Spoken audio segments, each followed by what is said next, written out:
the Unitarian Universalist faith because I have a feeling most people don't know much about it.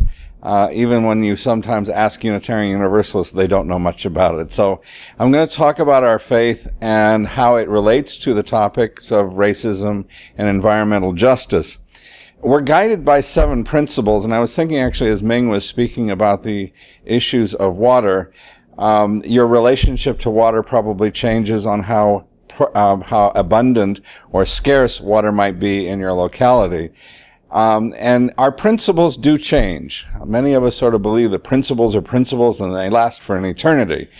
And that's actually not true. The principles that guided our grandparents and great-grandparents and great-great-grandparents are probably somewhat different than the principles we would consider to be the guiding principles of our lives today. Certainly our attitudes towards color, towards gender, towards the environment have changed over time. And so our principles of our faith, we re-examine from time to time to see if they're still relevant and see if they need to be changed. So here are our 7 principles that guide our faith.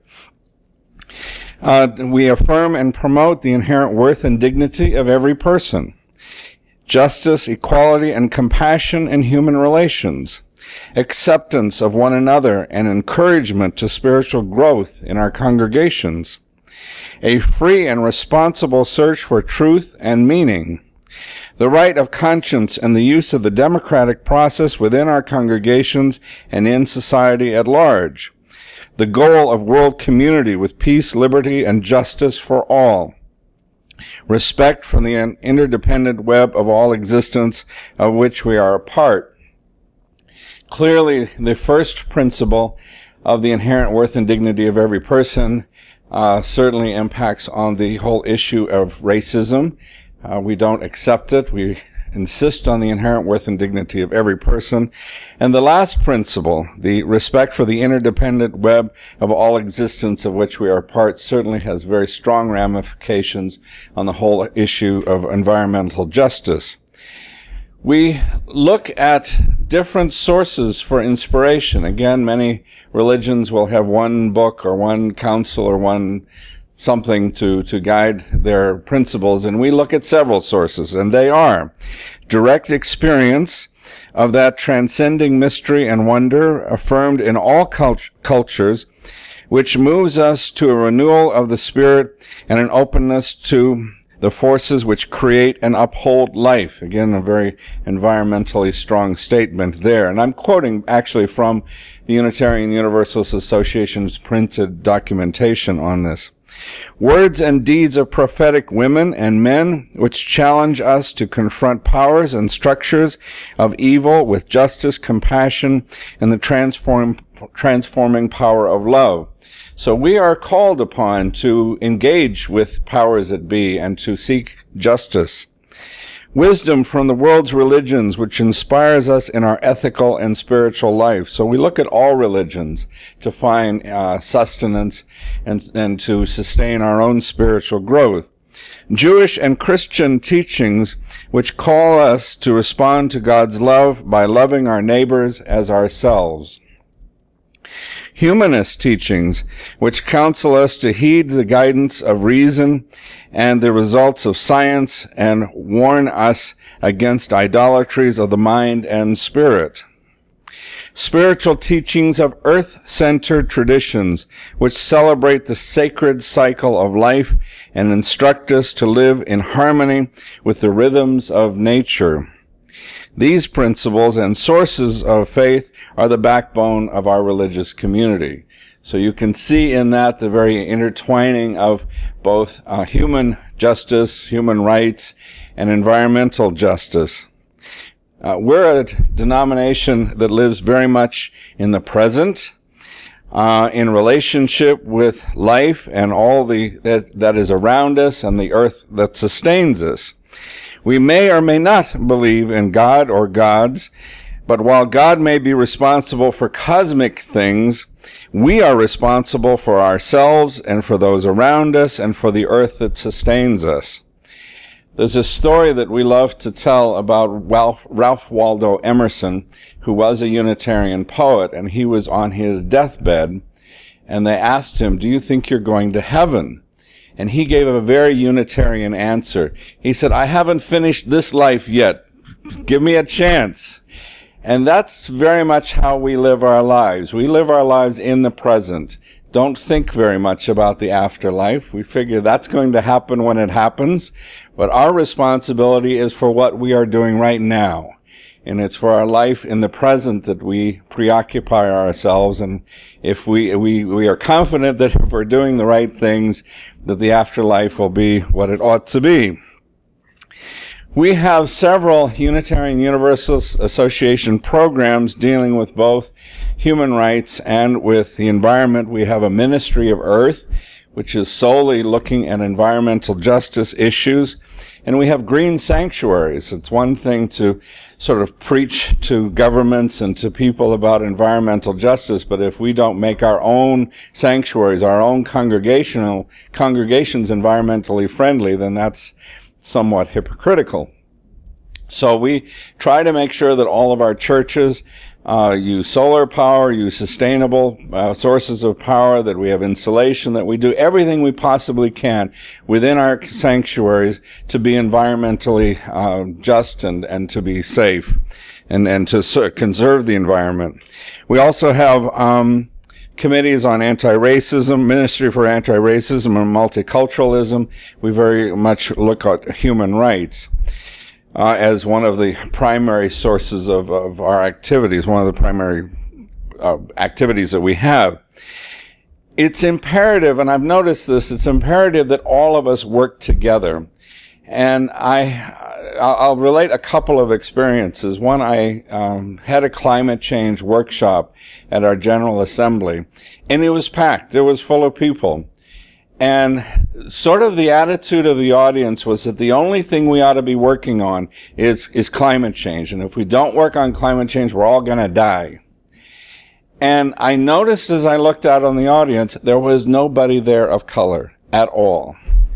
And I got the feeling from some of the respondents that they were ignoring other social justice issues that were very important. I was at another meeting, a decision-making meeting, and there was an African-American woman, and she said, you know, if you're poor and you're out of work and she came from Los Angeles, then thinking about climate change may not be that important when you're wondering how you're going to pay the rent this month and how you're going to feed your family. And so my advice, and I say this constantly, that the people that work on environmental justice issues have to be just as sensitive on issues of racism and issues of social justice. I mean, the two sides have to meet together. Too often I fear that environmental justice issue tends to be an issue of white privilege. And we need to make sure that it's not an issue of white privilege. And that's why this particular talk that we're having today is so important, because it's marrying these two issues together and hopefully harnessing the energy of the activism of both sides into one common cause, where we're seeking justice for humanity and we're also seeking justice for Mother Earth. And my iPad just went off because I was ignoring it. I think you can tell a lot about a religion by its martyrs. And so I'm going to list for you some Unitarian Universalist martyrs. Unitarianism, the old idea of Unitarianism, we've kind of evolved out of this, but we rejected the Trinity. And so Ludwig Hutzer was beheaded in Konstanz, Germany in 1529 because he believed that Jesus was a leader and a teacher, but not God, to be worshipped. In 1553, Michael Cervantes was burned at the stake after a prison term because of a book that he wrote which criticized the Trinity. In 1579, Francis David, a Lutheran minister in Transylvania, who also criticized the Trinity, died in prison. In 1697, Thomas Aiken Head, a medical student, was executed denying the Holy Trinity, which was an offense under Britain's blasphemy laws. In 1942, Norbert Keppel was He preached religious freedom, including Unitarianism, and he was sent to Dachau concentration camp and gassed to death.